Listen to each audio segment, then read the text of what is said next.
If you had told me 5 years ago that we will have a QSR brand in Nigeria that will not behave like a QSR brand, but will rival top QSR brands in Nigeria in the next 5 years, I would have told you to shut up.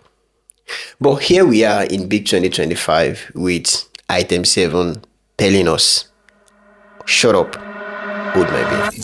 I remembered about 3 or 4 years ago, I think, when I first came in contact with the brand, item 7, that would be in Ogbomoso. It was just a case of, oh, I like what you're doing, keep it up. And fast forward to like 2 years or so ago, I remember having a conversation with my friends, and the brand came up again. And at the time, those my friends, they were ex-student of Unilomi. So it was a case of grass to grace story. They watched the brand go from just a small random shop to now like a big store just popping up everywhere in the southwestern part of Nigeria.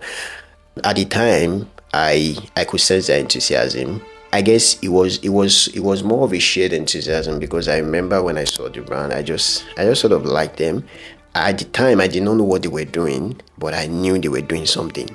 And gradually, the level at which I kind of liked the brand and the kind of enthusiasm that I felt for the brand, it has gone from just a random case of curiosity to now a case of studying, like inspection. Now I'm wondering where the enthusiasm is coming from. So I'm kind of asking myself questions, and now I have been able to nail down why I actually loved the brand. So far, they have now gone from 2 or 1 store in Ibadan, at least when I came, and now they've gone to like about, if not 10 or more than 10 branches in Ibadan. Like every corner that you get to in Ibadan, you almost find an item 7 store in every major corner, in every area in the city right now. But beyond the optics, beyond the successful business that item 7 has going on, I think there's something in the brand identity. There is something in their story, and also there's something in the consistency of their assets that I think is going under the radar, that I actually want to discuss and dive deeper into in this video. So as we go on, I'll be mentioning 4 things that I like about the brand, that I think other people too like, that is actually making the brand to be loved. So the first one is the brand story. So whenever I find brands like this, I like to really understand how they built their brand. So I like to know whether it's by accident or whether it's through strategy and an intentional effort. So with their brand story, I mean, to find brand stories like this, I like to go to their touch points, for example, like their social media, their websites.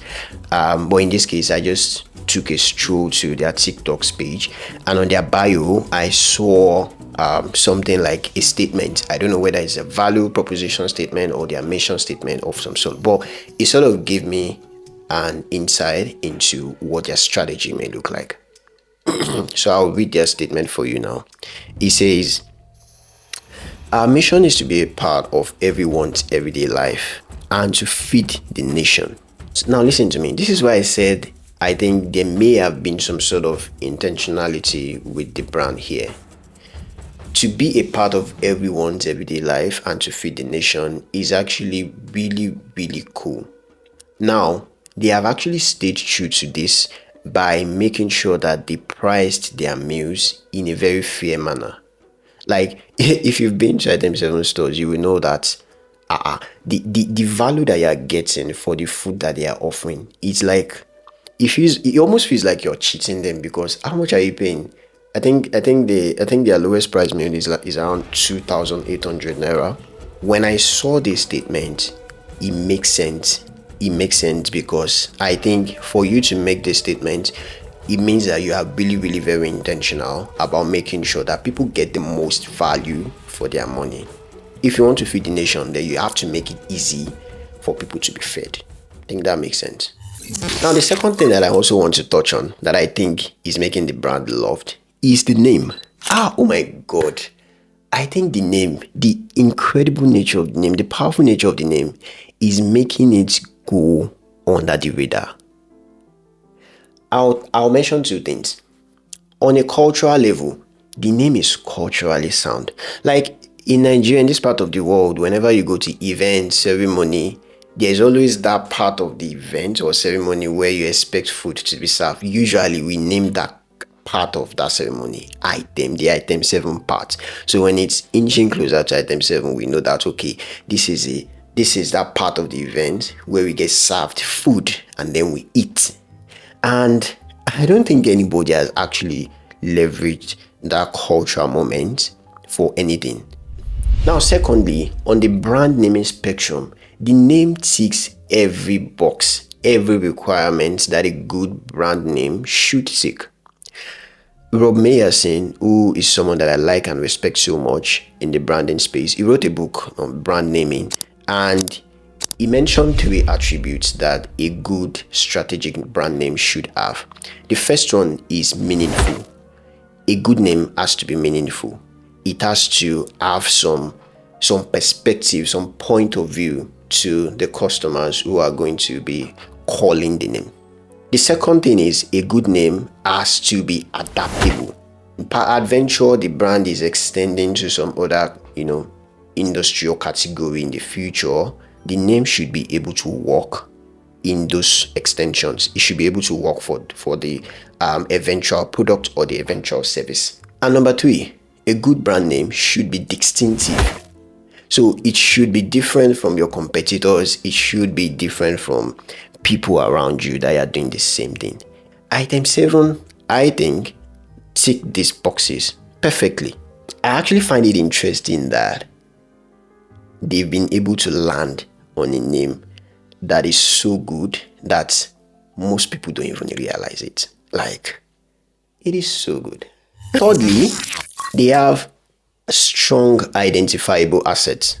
If you think about the QSR category in Nigeria, you are thinking about 3 colors, like probably white, yellow, red, something like that. And most QSR brands have actually, in some way, shape, or form, they've keyed into that color palette, and they've used it, overused it.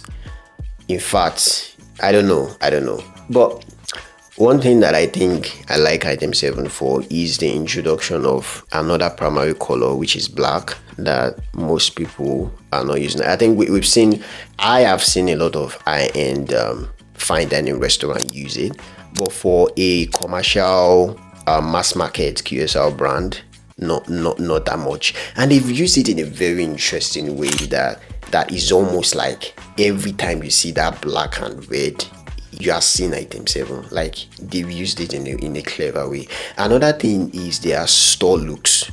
There's a way that at this point, I may be a fanboy, but at this point, if I'm driving through somewhere that I haven't driven before and I see a structure that looks like item 7, I don't need to see item 7 logo on it before I know that okay, this structure is item 7's. It's that distinctive. I think it's clever. The only categories that I've seen used it cleverly are the banks. So I know, like GTB, I know how GTB looks. I know how FCMB looks. Like in my dream, I can close my eyes and think of these structures. I think item 7 has actually leveraged that well too, by making sure that they have a consistent look with their stores in almost all their locations. Stores are looking the same. Like, really, I think that's incredible. I think they've tried on that front. Kudos to them. And the last thing that I also want to touch on, why I think the brand is loved, is clarity of offering. I think there's something with clarity, streamlining your offerings, and profits. I'm yet to really dive into it, but I think there's something in there. Their competition, which is like Chicken Republic, we know Chicken Republic. Chicken Republic does not dive into all the foods in this world. They are only doing rice and chicken and maybe pastries, right? And I think item 7 too has gone in that line, which is they are streamlining their offering, and all that they are offering in this world is rice and shawarma, and they have stayed true to that offering since way back, and I don't think they are changing it anytime soon. I think the clarity makes sense because it gives them focus, and it allows them to sort of to do projections well. I think it's also contributing to how they are like spreading to cities and states right now. Building a QSR brand in this part of the world is no easy feat at all. Like, you are faced with a lot of factors, limiting factors, and big kudos to Item 7 for coming this far. Like, they are not just coming to play ball, they are playing ball in a whole different pitch, in a whole different stadium, and they are inviting us all to come spectate.